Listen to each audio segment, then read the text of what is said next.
Eu estou só aguardando. É você que não quer mais pagar o auxílio emergencial. Pois é, à meia-noite em ponto, nós iremos nos encontrar. Fazer uma love you, baby.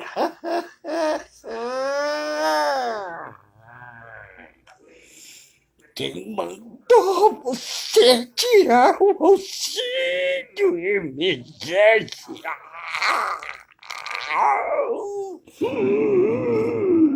Nojento. Tu vai ver só. Vou te dar um beijo na boca.